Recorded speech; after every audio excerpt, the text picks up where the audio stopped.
Boa noite, bem-vindo ao Notas da Semana. Tenho o prazer de dar as boas-vindas aos dois convidados desta noite, o Dr. Jorge Catarino, por parte do Partido Socialista, e o Dr. Paulo Rios de Oliveira, por parte do Partido Social Democrata. Eu ia lançar o desafio ao Dr. Jorge Catarino. O que é que vai acontecer? Quais são as consequências? Faça favor, futurólogo Jorge Catarino, não é doutor, é futurólogo, faça favor de dizer o que é que vai acontecer a este nosso país. Senhor contente, senhor feliz? Eu começava por dizer que todos já percebemos que as consequências vão ser dramáticas. Desde logo, o país tem que honrar compromissos, tem que pagar contas aos seus credores até ao fim do mês de abril no valor de 9,3 mil milhões de euros.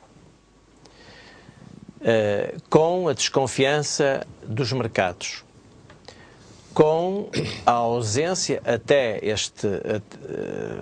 recente situação da reunião do Conselho Europeu, temos as questões que entroncam no Fundo de Equilíbrio Financeiro, no Fundo de Resgate da União Europeia. Isto quer dizer que Portugal vai negociar com os mercados e com a Comissão, o Conselho Europeu, com o Fundo de Resgate, vai negociar a sua sobrevivência enquanto devedor de quantias que são extraordinariamente elevadas, como é o caso dos 9,3 mil milhões de euros. E uma situação de instabilidade política, de crise política, é uma situação que obviamente não dá nem confiança aos mercados, nem confiança aos parceiros da União Europeia. Portanto, o desencadear da crise política numa fase destas é efetivamente um harakiri político e é, sobretudo, a prova provada, evidente e óbvia que interessaram mais os problemas partidários do que o interesse nacional. As dificuldades que o país atravessa estão ampliadas e os observadores internacionais ainda hoje o declararam, hoje, reporto-me a quinta-feira, ainda declararam que, efetivamente, esta instabilidade vai onerar não só os juros, como criar uma incógnita quanto à forma como os vamos pagar. E também não será fazer só futurologia se percebermos que a agenda do PSD é uma agenda extremamente clara. O PSD está profundamente interessado que o FMI venha intervir em Portugal, porque o FMI vai trazer para Portugal a agenda política do Dr. Passos Coelho, sem, naturalmente, o ónus político das medidas necessárias à implementação de um tal projeto. Isto é... Está a partir do princípio que há uma agenda política do Dr. Passos Coelho. Naturalmente. Então diga qual é. Portanto, a perspectiva do PSD e, eventualmente, do CDS é que, provocando eleições, haverá mudança de governo. Há sempre a expectativa, naturalmente, de quem concorre ganhar.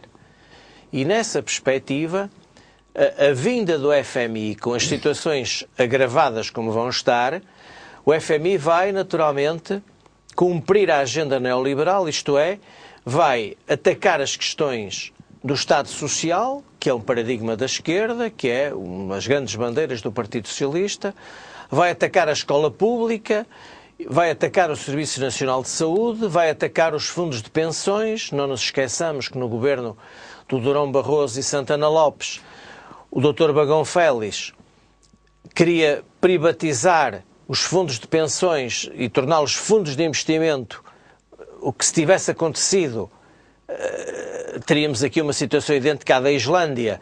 Os fundos de pensões da Islândia foram jogados na Bolsa e foram pulverizados pela crise dos ativos tóxicos.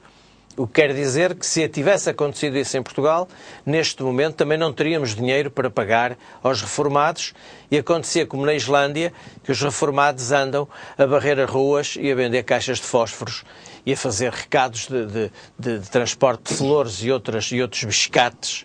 Paulo Rios de Oliveira, sendo assim, porquê é que os senhores não apresentaram alternativas? A pergunta não é minha, é do Dr. Jorge Catarino. Porquê é que não apresentaram alternativas na vossa resolução de quarta-feira passada? Recuando um passo, se me permite, e com todo, obviamente, com todo o respeito democrático e tolerância democrática que é devido ao debate e é devido ao Dr. Jorge Catarino, que não está sequer em discussão, tenho que lhe confessar que participamos neste tipo de debates com contida indignação. Com contida indignação. Estava a ouvir o meu companheiro de debate e a pensar que o melhor que eu podia fazer ao país é deixá-lo falar a hora inteira. É deixá-lo falar a hora inteira. Porque a forma como o Partido Socialista, com o devido respeito, chama estúpido ao povo português todos os dias, é uma coisa que é deixá-los falar sozinho, porque o choque com a realidade é brutal. Em 2008, por causa do Lehman Brothers, deu-se uma grande crise internacional. Quem é que não se recorda que o PS, em véspera de eleições, sabendo disto, aumentou os funcionários públicos? É mentira. Há 3 semanas, Portugal era um case study. Portugal, a execução orçamental estava a correr melhor que previsto. Correm na internet conjuntos de frases do Engenheiro José Sócrates ao longo dos tempos que falam por si. Neste momento em que as pessoas estão em casa, sabem o que está a acontecer, sabem o que está a acontecer, e eu, a Partido Socialista, é deixá-los falar, porque o povo não é estúpido. Isto, por um lado. E, portanto, o Partido Socialista está a marinar no seu próprio molho, é deixá-lo falar, que por si só cai face à realidade. Em relação ao PSD e à maioria sociológica e às propostas do PSD, ou tem agenda escondida, ou não tem agenda escondida. Temos de ser aqui, encontrar aqui um caminho. Eu acho que tem. Não tem uma agenda escondida, mas tem um projeto para o país. E a questão não se coloca tanto, acho eu, ao nível do Bloco Central. Porque, em bom rigor, nós temos, hoje em dia, na franja sociológica que suporta o Partido Socialista, 2 grupos de pessoas. Aqueles que, votando na esquerda, centro-esquerda, são simpatizantes PS, oscilando, porque não há maiorias absolutas em Portugal, ignorando o centro. Os que estão ao centro e que estão desiludidos com o Partido Socialista e que procuram uma alternativa. E é a esses que eu acho que o PSD pode chegar, se trouxer outras medidas, refrescar a mensagem, mudar a estratégia. E depois há o PS, se quisermos, o PS o seu pior, que é o PS José Sócrates, são os socráticos. Aqueles que, à volta de José Sócrates, construíram o debate, ou se quiser, a falta de debate, estão completamente impossibilitados de ter uma conversa a esse nível com outros partidos. Quando me falam que o PS, que vem de maioria absoluta para maioria relativa, isto é um sinal muito claro, e que aquilo que entende por debate frutuoso para construir soluções de futuro e maiorias alargadas é chamar os partidos como quem chama os fornecedores, de meia em meia hora, digam lá se querem com a televisão à porta, é esta a forma responsável de construir soluções de futuro em Portugal. Foi assim que aconteceu. Foi assim que aconteceu. Há 1 ano e meio que nos dizem ou nós ou o caos, ou nós ou o caos, ou nós ou o caos. A certa altura, o caos já cá está. A altura é tirar quem o provocou. E, portanto, não deixo de ficar surpreendido quando, aparentemente, parece que afinal a culpa foi do PSD. Porquê é que o PSD não apresentou alternativas? Qual é a minha leitura? O PSD tem vindo a reclamar há bastante tempo que aquilo que o PS estava a fazer não era de molde a atingir os objetivos que se propunha e, portanto, não resolveu os problemas, nem sequer os atenuava.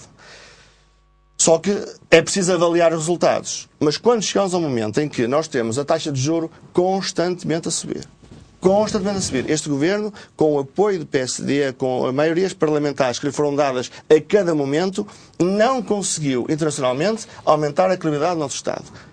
E chega ao ponto, que eu diria quase provocatório. Este assunto, como viram, foi tão importante e é tão interessante que, pela primeira vez, Notas da Semana esgotaram com um só tema o tempo que nos é concedido. Muito obrigado a todos. Continuem a ver a RTV, vale a pena, e para a semana vejam novamente o Notas da Semana. Nós esperamos por si. Boa noite.